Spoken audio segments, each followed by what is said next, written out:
오늘도 그날 같은 하루, 오늘 28번째 오늘 말씀은 바울 사도가 빌립보 감옥에 갇혔었던 날입니다. 그날에 어떤 일이 있었는지 찾아보고요. 오늘도 그날 같은 하루를 우리가 경험할 수 있는 은혜가 있기를 원합니다. 빌립보 감옥에 있기 전에 왜 바울 사도가 빌립보 감옥에 가게 되었는지 그것은 오늘 본문 말씀과 앞에 부분에서 볼 수가 있고요.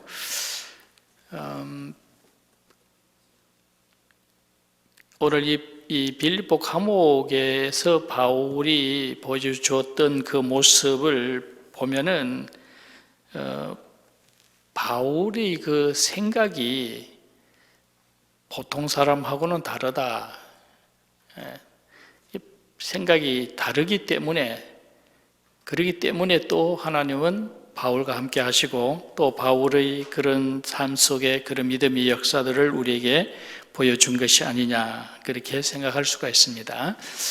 그래서 오늘 본문 말씀 쭉 보면서 어떤 부분에서 바울의 생각이 평범하지 않은가, 우리하고 다른 모습을 보이는가라고 하는 것, 그런 것을 오늘 몇 가지 찾아보려고 합니다. 그래서 제일 먼저 바울이 귀신이 괴롭힐 때 바울은 어떻게 했느냐라고 하는 것, 오늘 앞에 부분을 보질 않았는데요. 18절 말씀에 보면은 이같이 여러 날을 하는지라 바울이 심히 괴로워하며 돌이켜 그 귀신에게 이르되 예수의 이름으로 내가 네게 명하노니 그에게서 나오라 하니 귀신이 즉시 나오니라, 그런 말씀이 있죠. 바울 사도가 이제 빌립보로 갔습니다. 2차 전도 여행 때죠. 2차 전도 여행 때 소아시아 지역을 한 바퀴 돌고 1차 전도 여행 때 전도했던 지역들을 한번 돌고, 그리고 더 갈라디아 지역을 더 새롭게 전도를 하려고 했는데 환상족의 마게도니아 사람이 우리를 도우라 해서 바울 사도가 마케도니아로 넘어가죠. 그 당시 빌립보는 마케도니아의 중심 도시였고요. 그래서 빌립보로 넘어갔다가 거기서 그 루디아를 만나죠. 기도하는 장소에서 루디아를 만나고, 그리고 루디아의 집에서 이제 빌립보 교회가 세워집니다.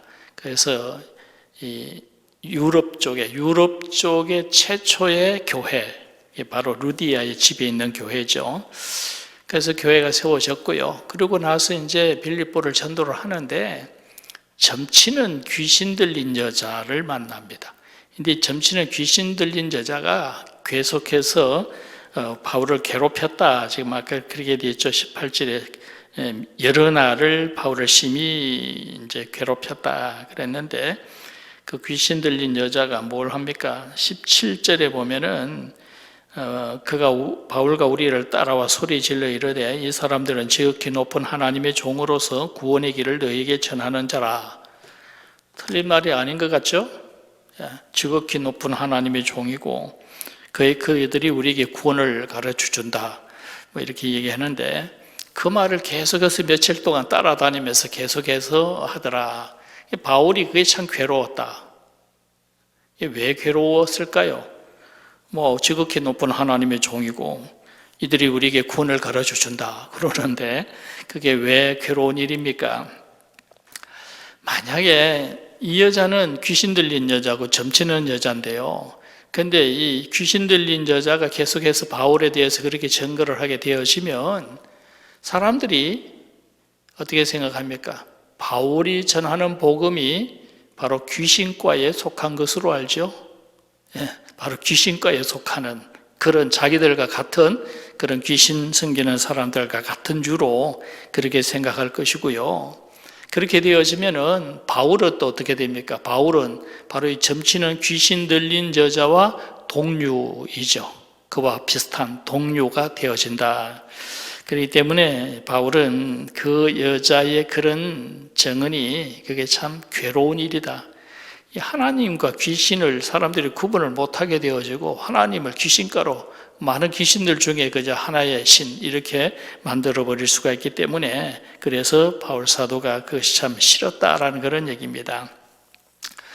그랬을 때에 바울은 그 귀신을 어떻게 다룹니까? 아까 이제 그 18절 말씀 아까 보았을 때에 뭐라고 그랬어요? 예수 그리스도의 이름으로 내가 네게 명하노니 그에게서 나오라. 그랬더니 귀신이 즉시 나갔다. 그렇게 되어 있습니다. 여기서 우리는 바울 사도가 귀신을 만났을 때 또 자기를 괴롭힐 때에 또 바울이 그 귀신이 바울을 하나님의 종이라고 소개를 하고 이럴 때에 그냥 피하지도 않았고요. 두려워하지도 않았고 어떻게 했습니까? 그리스도의 이름으로 명했다고 그랬죠. 명해서 나가라. 그렇게 해서 즉시 귀신이 그에게서 나가도록 했다. 그런 말씀입니다. 그래서 오늘 우리가 이 말씀을 보면서 보통 사람들은 귀신 그러면 무서워하고요. 뭔가 염려하고 또 이런 경우는 또 굉장히 궁금해합니다. 점치는 사람이 당신은 예수 믿어야 된다. 그러면 굉장히 그걸 자랑스럽게 말하고 다니는 사람도 있는데 참 고민스럽죠. 이게 어떻게 생각을 해야 될까 이런 문제들도 있고 한데 바울 사도는 굉장히 단호했고요. 귀신에 대해서 그냥 예수 그리스도의 이름으로 명하니 나가라. 그렇게 단호하게 명을 해서 나가게 했다라고 하는 그런 말씀이죠. 그래서 오늘 우리가 어떤 이 귀신, 악한 영들에 대한 그리스도인의 태도, 단호하게 우리는 두려워할 것도 없고 피할 것도 없고 그리스도의 이름으로 명할 수 있는 그런 자세, 이런 것이 오늘 우리에게 필요한 줄로 믿습니다. 당연히 그런 줄 알면서도 또 그렇게 못하는 사람들이 많고요. 또 어떤 사람들은 오히려 귀신을 따라다니면서 그런가 하는 그런 사람도 있습니다. 제가 들었는데 어떤 한의사가 이분이 굉장히 용한 한의사래요. 이 한의사는 약을 지으러 가면 사주를 본답니다. 사주를 보면서 이렇게 며칠 시간을 끈대요. 한 2, 3일 동안. 그러고 나서 처방을 하는데 상당히 유명해요. 줄 서서 기다려야 된다면 며칠 처방을 받을 며칠을 기다려야 되고 그런 데야 된대요. 근데 왜 처방하기 전에 사주를 왜 보느냐라고 하니까 사주를 보면서 시간을 많이 끌고 한 2, 3일 시간을 끌면서 환자의 상태를 좀 더 정확하게 파악을 한다. 그래서 약을 굉장히 처방을 잘하고 꽤 소문난 그런 한의사랍니다. 그런데 그 사람이 교회를 다닌다는 거예요. 제가 그 얘기를 듣고 참 예수 이렇게 믿는 사람 참 많은 것 같다. 우리가 귀신에 대해서는 좀 더 단호하고 분명해야 됩니다. 또 두려워하거나 무서워할 것도 없고요. 저는 초등학교 때 이 중을 굉장히 무서워했어요. 중 스님이라 그래야 되나? 어쨌든 초등학교 때 이렇게 골목가 옛날에는 그 중들이 많이 다녔잖아요. 그 도포 있고 길거리 많이 다녔는데 골목 지나다가 중 딱 마주치면 머리끝이 뽀쩍 서고 그래서 얼른 골목으로 피하고 도망가고 그런 적이 있습니다. 귀신을 많이 무서워하기도 하고 그러죠. 어쨌든 오늘 바울 사도가 우리에게 보여준 것, 우리는 귀신을 무서워하거나 피할 필요가 없고 우리는 귀신에 대해서는 단호해야 되고요. 그러다가 제가 고등학교 2학년이었는지 그 친구 자취방에 놀러 갔는데 그 안방에서 그날 무당되려다가 뭘 하더라고요. 점을 치는지 귀신을 악령을 쫓아내는지 하여튼 무당 부려다가 막 굿을 하더라고요. 근데 그 자취방이 안방하고 벽 하나 사이거든요. 벽 하나 사이로 이렇게 기둥이 붙어 있는데 우리 친구랑 같이 찬송가를 신나게 불렀죠. 그랬더니 좀 있으니까 집 주인이 나와가지고 우리 보고 좀 나가달라고 나갔다 어디 가서 좀 이따 오라고 그러더라고요. 이 점쟁이가 구슬한테 굿이 안 나온다고 그러더랍니다. 오늘 그리스도인들이 이런 그 악한 영들, 귀신에 대해서 좀 더 단호하고 담대하고 그런 용기 있는 그런 자세를 우리가 보여줘야 되겠고요. 그런데 이 귀신이라는 것이 꼭 점칠 때만 귀신이 있는 건 아니잖아요. 우리가 세상을 살아갈 때에 이런 악한 영들, 귀신은 항상 속삭입니다. 가끔은 이웃 사람들, 주변의 사람들을 통해서 유혹의 소리, 세상을 따라가라고 하고 자꾸 그런 속삭이는 말들을 많이 합니다. 그럴 때 우리가 이것이 성경의 소리가 아니다, 하나님의 음성이 아니다 싶으면 단호하게 거절할 수가 있어야 되고요. 가끔은 또 그런 귀신들이 우리 속에서 내게도 그런 속삭임을 또 하고 있습니다. 그렇죠? 육체의 소욕을 따라가게 만들고 자꾸 음욕을 품게 만들고 거짓말을 하게 하고, 그렇죠? 정말 그 그리스도인의 생각이 아닌 다른 그런 생각들, 그런 것들을 우리 속에 자꾸 귀신이 우리 속에서 속삭이고 우리는 자꾸 악을 따라가게 만들고 또 하나님께서 원하시지 아니하는 어떤 불신앙적인 것 아니면은 경건치 못한 그런 죄의 습관들, 이런 것들을 자꾸 하게 만들지요. 이런 귀신의 소리는 끊임없이 우리 속에서 들려옵니다. 그럴 때마다 오늘 그리스도인들이 어떻게 해야 되느냐? 단호하게 예수 그리스도의 이름으로 명하노니 나가라. 단호하게 나가라 하고 우리는 정신을 차리고 다시 경건한 믿음의 삶으로 돌아올 수 있는 그런 사람들이 되어질 수 있기를 원합니다. 그런데 이 귀신은, 약한 영들은 굉장히 집요합니다. 한번 쫓아냈다고 해서 안 돌아오는 것이 아니에요. 또 옵니다. 한번 나갔다가 다시 올 때는 7 귀신 데리고 돌아올 수도 있어요. 그렇기 때문에 집요한 그런 악한 영들, 귀신의 소리, 우리를 계속 넘어뜨리려고 하려고 유혹하려고 하는데 우리는 계속해서 예수 그리스도 이름으로 명하는 자세. 조금이라도 마음속에 이상한 생각이 들고 아니면 또 누가 또 성경적이 아닌 그런 유혹의 소리를 할 때마다 단호하게 우리는 예수 그리스도 이름으로 명하노니 나가라. 그렇게 할 수 있는 그런 믿음의 사람들이 되어질 수 있기를 원합니다. 바울 사도가 우리에게 보여준 그런 귀신을 만나서 악한 영들이 역사할 때 단호하게 그것을 물리치고 담대한 모습을 보이는 것, 이것이 우리 바울 사도의 정신이고 우리에게 보여준 모습입니다. 자, 그다음에 두 번째로는 깊은 감옥에 갇혔을 때입니다. 자, 그랬더니 그 점치는 여자를 데리고 점을 쳐서 돈을 버는 그 주인이 바울을 고발을 했죠. 그래서 고발을 했기 때문에 이제 감옥에 들어가게 되어집니다. 22절에 보면은 무리가 일제히 일어나 고발하니 상관들이 옷을 찢어 벗기고 매로 치라 하며 많이 친 후에 옥에 가두고 간수에게 명하여 든든히 지키라 하니, 그래서 옥에 갇히게 되어졌습니다. 자, 이렇게 깊은 옥에 갇혔을 때 옷이 찢어지고 매를 맞고 착고에 채워지고 이렇게 되어진 그런 상황, 그 당시에 감옥이라는 것이 얼마나 열악했습니까? 그 열악한 환경 속에, 그 어두운 감옥에 갇혀졌을 때에, 그럴 때에 바울의 모습은 어떤 모습이냐? 그 다음에 말씀에 25절 말씀, 한밤중에 바울과 실라가 기도하고 하나님을 찬송하며 죄수들이 듣더라. 감옥에 갇혔고요. 옷은 찢어지고 매는 맞았고 차고에 채워졌고 깊은 옥 속에 그냥 가두어서 사람들에게 단단히 지켜라, 그렇게 해서 이 감옥에 던져졌는데, 근데 바울은 그날 밤에 기도하고 찬송했다. 그렇죠? 기도하고 찬송했다. 그래서 그 감옥에 있는 모든 사람들이 그것을 들었다. 바울이 기도하는 소리, 찬송하는 소리, 그 소리를 다 들었다. 그런 얘기입니다. 과연 그 상황이 기도하고 찬송하고, 이 찬송은 감사하는 찬송이죠.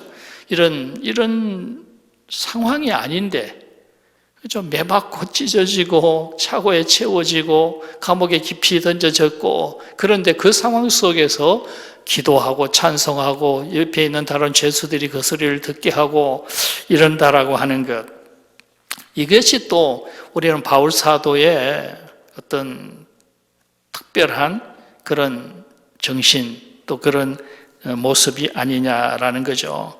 전혀 지금 분위기가 노래할 분위기가 아닙니다. 기도할 마음도 안 나는 그런 분위기고요. 굉장히 침체되어지고 가라앉는 그런 모습일 수밖에 없는데 그 속에서 오히려 바울은 노래를 부르고 소망의 노래를 부르고 하나님을 찬송하고 하는 그런 모습을 보이더라, 그런 말씀이죠. 여기서 우리는 바울 사도가 얼마나 정말 어떤 적극적인 그런 자세를 가진 사람이냐. 감옥에 갇히고 매를 맞았는데 오히려 하나님 앞에 더 기도하고 더 큰 소리로 찬송하고 다른 죄수들이 듣게 하고, 아마 다른 죄수들이 처음에는 또 뭐 하지 말라고 소리도 질렀겠죠. 그러나 더 큰 소리로 노래를 부르는 그런 모습. 우리는 바울 사도가 얼마나 적극적이고 긍정적인 그런 생각을 가진 사람인가. 그 어두운 그런 마음들 속에서 오히려 찬송을 했을 때에 그 찬송은 우리 속에 있는 어두움을 오히려 물리쳐 준다라고 하는 것, 이런 것을 우리에게 보여주시는 그런 말씀인 줄로 믿습니다. 그래서 이 모습 속에서 우리가 어떤 고통 중에 놓여 있을 때에, 감옥에 갇혀 있는 이럴 때에, 그럴 때에 침체되어지는 것이 아니라 오히려 더 적극적으로 하나님 앞에 나가고 더 하나님께 찬송할 수 있는 그런 삶의 모습이 되어지라라고 하시는 거죠. 얼마 전에 중국의 그 어떤 지하교회에 부인이 지하교회 열심히 다니는데 남편은 굉장히 싫어합니다. 이게 이제 정부에서도 못하게 하는 거고, 그러다가 또 뭐 집안에 어떤 어려움 생길까 봐 겁나기도 하고, 그래서 남편은 자꾸 부인 교회 가지 말라고 하는데 부인은 또 뭐 교회 열심히 또 다니는 거예요. 그러다 보니까 자꾸 부인하고 또 이제 큰 소리 치게 되어지고, 그러다가 이제 아들이 결혼을 할 때가 됐는데 아들한테 그랬대요. 너는 제발 예수 믿는 사람하고는 결혼하지 마라. 꼭 예수 안 믿는 사람하고 결혼해라 그랬대요. 그랬더니 아들이 하는 소리가 아닌데요, 나 꼭 예수 믿는 사람하고 결혼할 건데요 그랬대요. 그러니까 남편이 화가 나가지고 그냥 자기 부인이랑 지하교회를 고발을 해버렸답니다. 공안에다가 고발을 했대요. 그래서 그 지하교회 교회는 한 30명이 다 이제 잡혀갔답니다. 경찰서 보안에 다 잡혀갔는데 벌금형을 때렸는데 그 교인 30명이 뭐 돈도 없고 벌금 낼 돈도 없고 우리 그냥 여기서 그냥 감옥 생활을 하겠다, 그러면서 그냥 감옥에 같이 30명이 같이 있었답니다. 있는데 그 감옥 속에서 자기들끼리 계속 설교, 성경 얘기하고 기도하고 찬송 부르고 계속 그러더라는 거죠. 그래서 이 시골 지방에 있는 그 작은 경찰인데 파출소 정도겠죠. 그런데 밥 다 삼시세끼 밥 먹여줘야 되지. 이 사람들 계속해서 찬송하고 노래 부르고, 이게 경찰서장이 가만히 보니까 이게 뭐 하는 짓인가? 공짜 밥 먹여주고 잠 재워주고 저 사람 저 안에서 자기들끼리 맨날 부엉이하고 맨날 찬송하고, 그래서 내보낼 수도 없고 안 내보낼 수도 없고, 나중에 그 고소한 남편을 불러다가 당신이 왜 쓸데없는 짓을 해가지고 이렇게 골치 아프게 만드느냐, 그래서 데리고 나가라고 호통을 쳤다라고 하는 그런 얘기가 있어요. 그래서 요즘 최근 얘기는 아닌 것 같습니다만은 중국에도 사도행전에 있었던 빌립보 교회에 있었던 그런 상황이 중국에도 일어나는구나라고 하는 그런 생각을 했습니다.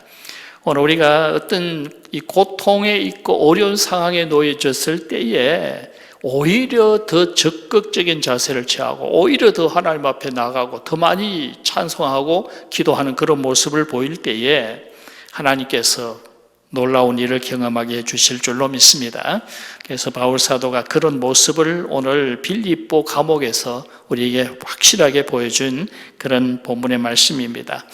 이런 코로나 사태, 오늘 낮에도 우리 집사님 한 분 잠깐 통화를 했는데, 이제 우리 교회 나오신 지가 얼마 안 되는 분이에요. 근데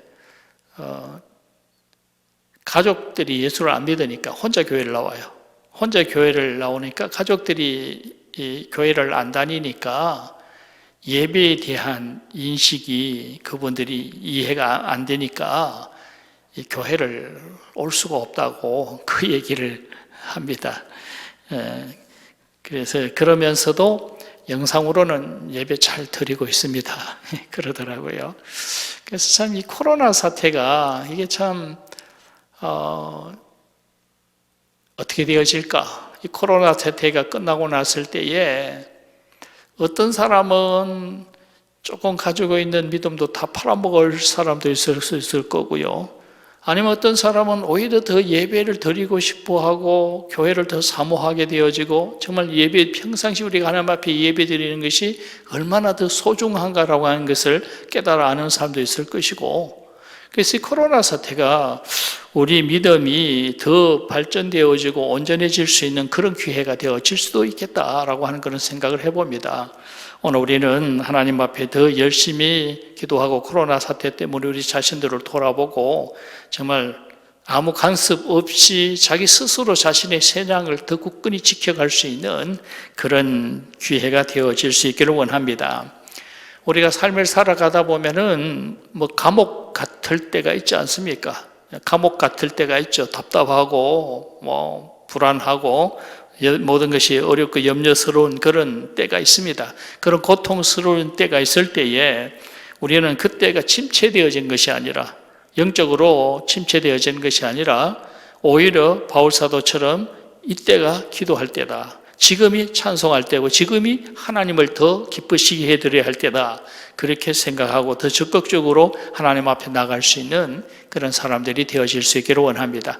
바울 사도가 감옥에서 바로 그런 모습을 우리에게 확실하게 보여준 사건이 아니냐. 그렇죠. 그날 같은 오늘이 되어지기를 원합니다. 빌립보서 4장 6절의 말씀에 바울 사도가 아무것도 염려하지 말고 오직 기도와 간구로 너희 구할 것을 감사함으로 아뢰라. 그리하면 모든 지각에 뛰어나신 하나님이 마음과 생각을 지키시리라. 그랬죠. 빌립보 성도들에게 보낸 편지, 감옥에서, 옥중서신이죠. 빌립보는 그 로마 감옥에서 빌립보 성도들에게 보낸 편지입니다. 그럴 때 빌립보 성도들이 아무것도 염려하지 마라. 그저 하나님 앞에 감사함으로 아뢰라. 그러면은 하나님께서 네 생각과 모든 마음을 지켜주실 것이다. 그렇게 편지를 보냈는데, 제가 오늘 이 말씀을 보면서, 본문 말씀을 보면서 바울 사도가 빌립보 성도들에게 그 편지를 보내면서 과거에 자기가 빌립보 감옥에 있을 때에 감옥 속에서 기도하고 감옥 속에서 찬송했던 거, 그 생각이 났을 것이다. 그죠? 빌립보 성도들에게 보내는 편지니까. 언제적 얘기예요? 10년 전의 얘기잖아요. 2차 전도 여행 때 감옥에 갇혔고 감옥 속에서 찬송하고 감옥 속에서 기도했었는데, 지금 빌립보 성도들 이제 편지를 보낼 때 빌립보 성도들이 어려움이 있습니다. 그 어려움에 처해 있는데 그 얘기를 그대로 하는 거죠. 어려움이 있을 때 오히려 하나님 앞에 더 기도하고 더 하나님 앞에 감사하고 찬송해라. 그죠? 그래 하면 하나님께서 내 생각을 다 지켜주실 것이다. 하나님께서 평강을 주실 것이다. 아마 10년 전에 자신이 빌립보에서 경험했던 것을 생각을 하면서 또 그렇게 또 부탁하고 기도한 것이 아니겠는가, 그런 생각이 됩니다. 오늘 우리가 살다 보면 어려움이 있을 수밖에 없고 또 가정들마다 문제가 다 있고 아픔은 다 있습니다. 그럴 때마다 그때가 바로 하나님 앞에 더 가까이 가고 더 기도하고 또 찬송할 때가 될 수 있는 그런 여러분 되어지기를 원합니다. 자, 그 다음에 세 번째로 바울의 생각이 특별한 것은 뭐냐 하면은 자유가 주어졌을 때, 자신에게 자유가 주어졌을 때에 바울이 어떻게 했느냐라고 하는 겁니다. 자, 그래서 28절의 말씀을 보면은 바울이 크게 소리질러 이르되 내 몸을 상하게 하지 말라. 우리가 다 여기 있노라. 그런 말씀이 나오는데, 뭡니까? 이 기도하고 찬송하고 했더니 갑자기 옥문이 흔들리고 지진이 일어나고 착오가 다 풀려지고 그냥 자유롭게 되어져 버렸습니다. 그죠? 그랬는데 간수가 자다 깨가지고 보니까 옥문이 다 열려지고 보니까 다 아마 지진이 막 심하게 일어났으니까 그래서 깼을 거예요. 그래서 깨서 나가보니까 그냥 문이 옥문들이 활짝활짝 다 열려져 있죠. 그래서 이 사람이 자기 책임 때문에 제수대 도망을 가버렸다. 그래서 자신의 책임 때문에 자결을 하려고 했다 그랬죠. 자결을 하려고 했는데 바울 사도가 안에서 네 몸을 상하게 하지 말라, 우리 여기 있다, 그렇게 했다라는 그런 말씀입니다. 여기서 우리는 바울 사도의 생각이 참 다르다. 자유가 주어졌으면 나가버려야죠, 그죠? 그런데 바울은 안 나가고 있었다. 왜냐하면은 이거 이렇게 되면은 이 간수가 책임을 져야 될 문제이고 간수가 오lum을 당하지 않을까, 그 생각을 하고 나가지 않고 그 안에 그냥 있었다라고 하는 그런 얘기가 되어지는 거죠. 자유가 주어질 때, 사람들은 억압되어졌다가 자유가 주어지게 되어지면은 그때는 자칫하면은 안일에 빠지게 되어지고 오히려 나태하게 되어지는 그런 경우가 있잖아요. 근데 바울 사도는 자기의 그런 자유가 주어졌을 때에 뭔가 더 나은 일을 생각하는, 그냥 자유가 주었으니까 자유다, 자유를 누리자, 그게 끝나는 것이 아니라 뭔가 더 나은 일을 생각하고 또 남을 생각하는, 내가 자유를 누릴 때에 그것 때문에 또 다른 사람이 해를 입게 되어지는 일은 없을까, 그것을 생각하는 바로 그런 모습, 이것이 바울 사도의 생각이라는 거죠. 우리가 삶을 살다 보면 그런 경우도 많이 있습니다. 내가 무엇을 누리는 것, 우리가 먹고 살고 누리는 것, 이런 것들 자유죠. 자유지만은, 그러나 그것이 다른 사람에게 상처를 주거나 해를 끼칠 수 있다라면은 우리는 그것을 절제할 필요가 있는 거죠. 그래서 미우라 아야코가 동네에서 구멍가게를 했대잖아요. 가게를 했더니 가게가 너무 잘 돼요. 너무 가게가 잘 되다 보니까 건너편에 그 전에 벌써 있던 가게가 장사가 안 되는 겁니다. 그래서 어느 날 미우라 아야코가 안 되겠다, 자기가 하던 장사 품목을 다 줄이고 그쪽으로 사람들이 오면 우리 집이 없으니까 저 집으로 가세요, 보냈다라는 거죠. 그러니까 장사가 확 줄어들어 보니까 손님이 줄어들고 시간이 많이 남아요. 시간이 남으니까 글을 쓰기 시작을 했습니다. 그래서 나중에 노벨상을 받잖아요.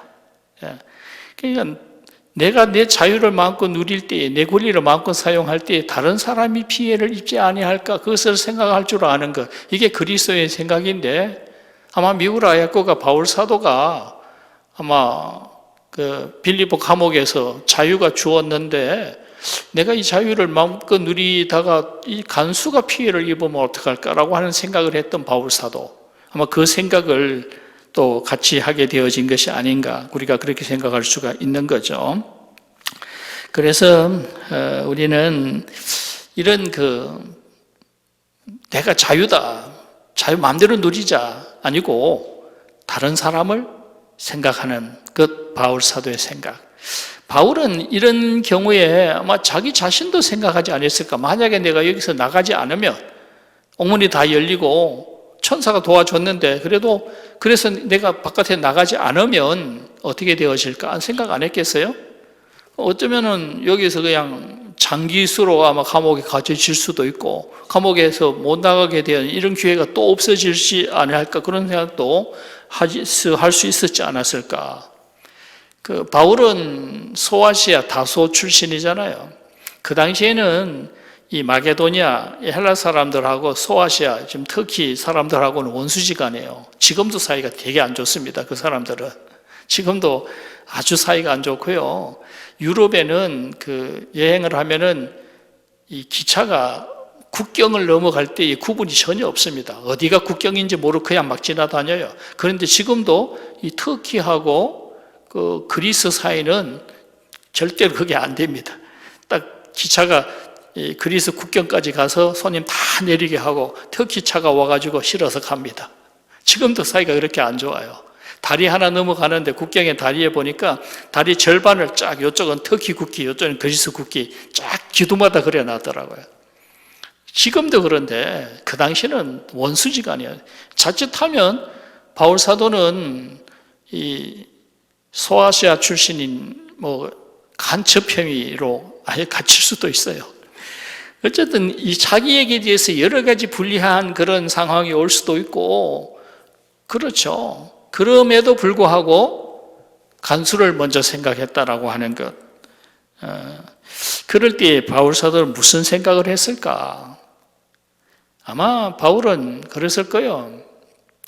하나님이 천사를 시켜서 온 문도 열어주셨는데 이보다 더 어려운 상황에 놓여진다고 해도 더 큰 일들도 얼마든지 해결해 주시지 아니하실까? 그죠? 감옥에 갇힌다든지, 간첩 혐의가 씌워진다든지, 어떤 오해가 생기든지 하더라도 하나님은 다 해결해 주실 것이다 라고 하는 그런 믿음이죠. 그래서 이게 참 영적인 그런 생각, 하나님을 온전히 의지하는 그런 믿음이 있었기 때문에 바울은 그런 모습을 보인 것이 아니겠느냐라고 하는 그런 말씀입니다. 바울은 자기에게 자유가 주어졌을 때, 자기가 얼마든지 자신의 권리를 마음대로 행사할 수 있는 그런 권리가 주어졌을 때에 어떤 이해타산을 따진다거나 자기의 자유를 어떤 그 권리를 누린다거나 이런 생각보다도 남을 먼저 생각하는, 다른 사람의 형편을 먼저 생각하는 그런 사람이었다. 이런 것을 우리가 이 말씀 속에서 볼 수가 있다라는 거죠. 자, 그래서 결국은 어떻게 되어집니까? 결과는 어떻게 됩니까? 그렇게 되어지니까 그 30절 말씀에 보니까 선생님들이여 내가 어떻게 하여야 구원을 받으리까? 스스로 간수가 스스로 어떻게 하여 구원을 받습니까? 이렇게 나오더라. 바울 사도가 복음을 전하다가 감옥에 들어왔기 때문에 간수는 잘 압니다. 이 사람이 누군지, 바울이 누군지 잘 알아요. 그리고 그날 아마 감옥에서 기도하고 찬송하고 이런 것도 알았겠죠. 그렇기 때문에 바울 사도는 바울이 바로 복음을 전한 사람인 줄 알았고, 그렇게 되어지니까 어떻게 하면 구원을 받을 수 있습니까? 예수 믿겠다는 것을 자기 스스로가 먼저 얘기하는 거고요. 바울 사도가 예수를 믿으라, 그리하면 너와 네 집이 구원을 얻으리라. 그래서 온 집안 사람들이 다 세례를 받고 하나님을 믿었다. 마지막 절 34절의 끝에 그와 온 집안이 하나님을 믿음으로 크게 기뻐하니라. 놀라운 일이 일어났다. 기적의 역사가 나타났다. 그렇게 말할 수가 있죠.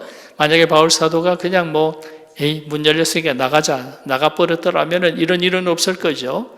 그런데 그 간수를 생각했기 때문에 오히려 자신의 불리함에도 불구하고 간수를 먼저 생각해 줬기 때문에 그 간수의 온 가족이 다 예수를 믿게 되었고 하나님 안에서 그들이 기뻐하게 되어졌다. 지금 이 사건이 그 빌립보에서 루디아의 집에서 교회가 생겨났고요. 그죠? 거기에서 처음으로 교회가 생겨났고 그 다음에 바로 이 사건이 생겨났는데 루디아의 집에 있는 교회, 그때 교인들의 멤버는 아마 루디아하고 루디아의 가게 일하는 직원들, 아마 그 몇 사람이 이제 교회 성도들이겠죠. 그런데 첫 번째 새신자 가족이 생겼습니다. 바로 이 간수의 가족이죠. 그리고 이분들은 루디아의 집에 있는 교회에 굉장히 어떤 강력한 후원자가 될 수가 있죠. 왜냐하면 이 간수는 로마의 지방 공무원이잖아요. 그 당시에 로마 지방 공무원인. 그렇기 때문에 이 루디아에 있는 집에 있는 교회가 큰 힘을 얻게 되어지고 새로운 새 가족이 생겨나는 그런 기쁨을 함께 누리지 않았을까라고 하는 그런 생각이 됩니다. 자, 그날 같은 하루 놀라운 일이 있지 않았습니까? 어두컴컴한 그런 감옥, 막 매맞고 찢겨지고 그냥 차고에 채워지고 그냥 캄캄한 어두운 그런 감옥, 지하 감옥, 그 감옥이 천국 잔치가 열려지는 그런 장소가 되어졌다. 거기에 은혜가 넘치고 찬송이 들리고 사람들이 회개하고 가족이 구원을 받고 세례를 받게 되어지는, 그렇게 되어진 그날이 바로 놀라운 바로 그날입니다. 감옥이 천국이 되어지는 바로 그날이었다라는 겁니다. 자, 이런 것을 볼 때에 우리는 바울 사도의 생각, 사고방식, 이런 것을 우리가 배워야 되겠다라는 겁니다. 만약 여기서 바울 사도가 누구나 다 생각하는 그런 생각, 그죠? 거목문이 열렸으니까 빨리 도망가자, 빨리 나가버리자. 누구나 다 생각하는 그런 생각. 이럴 때는 빨리 피하는 게 최고야. 소나기가 올 때는 피하는 게 상수야. 그런 생각, 그냥 고정관념, 누구나 생각하는 그런 보통적인 생각, 이런 것이었다라고 하면은 이런 온 가족, 간수의 온 가족이 구원을 얻게 되어지는 이런 일은 없었을 것이다. 생각이 좀 달라야 되는 거죠. 예. 그런 모습, 뭔가 좀 다른 생각이 돼야 되고요. 만약에 여기 또 특히 무슨 부정적인 그런 아니다 할 것, 괜히 그런 쓸데없는 짓 하지 말자, 괜히 이런 데서 이렇게 전도했다 감옥에 내가지고 매나봤지, 이런 생각, 손해 볼 거라고 생각하고 이런 생각을 했다고 한다면 더더욱 더 이런 은혜는 없을 것입니다. 바울 사도의 그런 창의적인, 창조적인 생각이랄까요? 창의적인 생각. 보통 사람이 생각하지 못하는 것을 생각하는 그런 것. 어떤 부정적인 그런 사고를 할 수밖에 없는 상황이지만 오히려 더 적극적으로 생각하고 긍정적으로 생각하고 창의적인 생각을 하고 하나님을 믿는 믿음의 생각, 성경적인 사고를 갖는 것, 영적인 생각을 하는 것. 이런 것이 바로 믿음의 열매를 맺게 하고 놀라운 일을 경험하게 하는, 바로 이런 기적을 경험하게 하는 그런 결과를 가져온 것이 아니겠느냐. 바로 그런 말씀입니다. 오늘 우리가 빌립보 감옥이 천국 잔치를 벌였던 그런 장소로 되어질 수 있던 것은 오늘 우리가 바울 사도와 같은 그런 생각이 창의적인 생각을 하는, 적극적이고 긍정적이고 영적이고 성경적인 이런 창의적으로 생각하는 그런 바울 사도의 생각에서 나온 것이다. 그렇게 우리가 보아야 되겠고요. 오늘 우리가 그런 모습으로 세상을 살아갈 수 있기를 원합니다. 우리가 세상을 살다 보면은 이런 어려운 그런 어떤 경우가 많고 그런 상황에 처해질 때가 많은데 생각이 좀 달라져야 될 거예요. 생각이 믿음의 생각을 하고 긍정적으로 생각하고 더 적극적으로 생각하고 세상 사람들이 생각하지 못하는 그런 믿음의 생각을 할 수 있는 그런 하나님의 사람들이 되어질 수 있기를 축원합니다. 같이 한번 기도하겠습니다.